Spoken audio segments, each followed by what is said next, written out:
Քո հրաշքն ամեն օր ուղերձների շարք։ Աստված քեզ համար ելք է պատրաստել։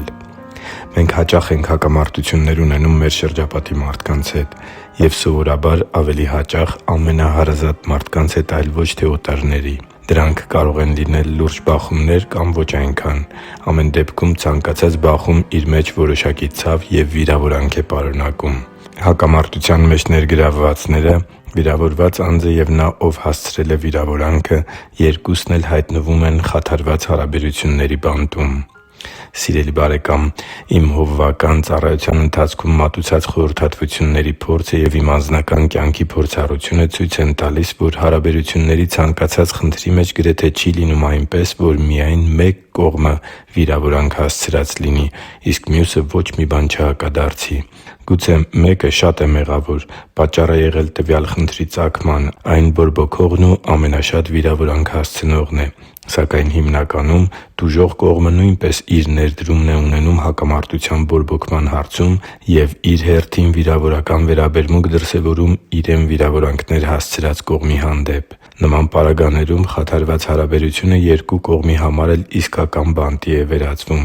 և բանտից դուրս գալու միակ բանալին սրտանց ներելն է և ներողություն խնդրելը։ Գուցե դու նման դեպքերում այսպիսի մտքեր ես ունենում՝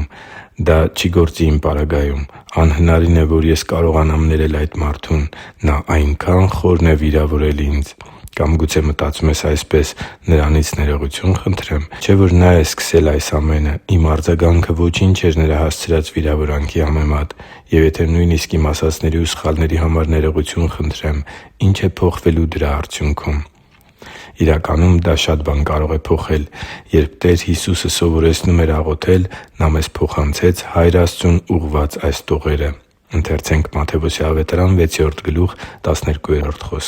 «Եվ ների՛ր մեզ մեր պարտքերը, ինչպես մենք ենք ներում մեր պարտապաններին» (Մատթեոս 6.12)։ Աստծու համար թանկ ու սիրելի՛ զավակ, ինչ որ մեկը խորը վերք է հասցրել քեզ, Աստված քեզ ուժ կտա ներելու համար։ Եթե դու նվիրվել ես Աստծու Խոսքը լսելուն և Նրա կամքը կատարելուն, եթե երկյուղ ունես Աստծուց, ուրեմն որպես Աստծու զավակ, հարգելով քո Տիրոջ Խոսքը, չես կարող տերունական աղոթքից դուրս թողնել այս կարևորագույն խոսքերը։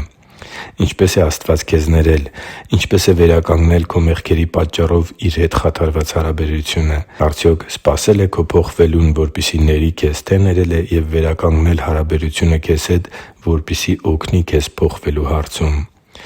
Առանց Տեր Աստծու ներման ո՛չ ես և ո՛չ էլ դու չէինք կարող մուտք գործել Նրա ներկայության մեջ։ Չէինք կարող աղոթք բարձրացնել կամ փառաբանել Նրան։ Նրա ներման շնորհիվ է նաև, որ այսօր Քրիստոսի ճշմարիտ աշակերտները Տիրոջից ներելու զորություն և կարողություն են ստանում։ Ներելով է, որ դու թե՛ քեզ և թե՛ քեզ վիրավորած մարդուն ազատ ես արձակում չներելու բանտից։ Իսկ եթե վիրավորողը դու ես այն անձը, որ իրեն սխալ է պահել, ապա բավականին դժվար է լինելու սեփական մեղքը կամ սխալը խոստովանելը։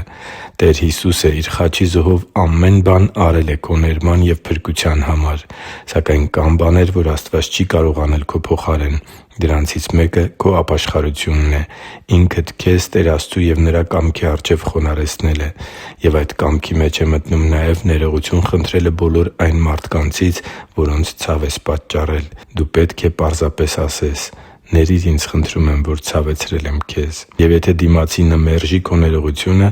ապա միևնույնն է, դու ազատվում ես այդ բանտից։ Շարունակի՛ր վստահել Աստծուն և աղոթել այդ մարդու համար։ Երբ գա ժամանակը, Աստված կմիջամտի։ Եվ եթե նույնիսկ քո կյանքի ընթացքում տվյալ խնդիրը չլուծվի, վստահ եղի՛ր, որ թե՛ Աստծու առջև և թե՛ տվյալ մարդու առջև դու ճիշտ պահվածք ես դրսևորել։ Ցանկացած պարագայում ներումը դռներ է բացում դեպի վերականգնում թե՛ քո կյանքում և թե՛ քո փոխհարաբերությունների մեջ։ Քո օրհնությունը կախված է քո հնազանդությունից, և ամենազարմանալին այն է, որ Աստված Իրեն հնազանդվելու փափագ ունեցողներին շարունակաբար կարողություն, սեր և ուժ է փոխանցում։ Փափագի՛ր Տեր Աստծու կամքին հնազանդվելուն, և Նրա շնորհն ու ողորմությունը քո կյանքի օրհնությունները կդառնան։ Հիշի՛ր, որ դու Աստծո հրաշքն ես, և Աստված սիրում է քեզ։ Շնորհակալ եմ, որ դու կա՛ս։ Սիրով և աղոթքով, Արման Մանուկյան։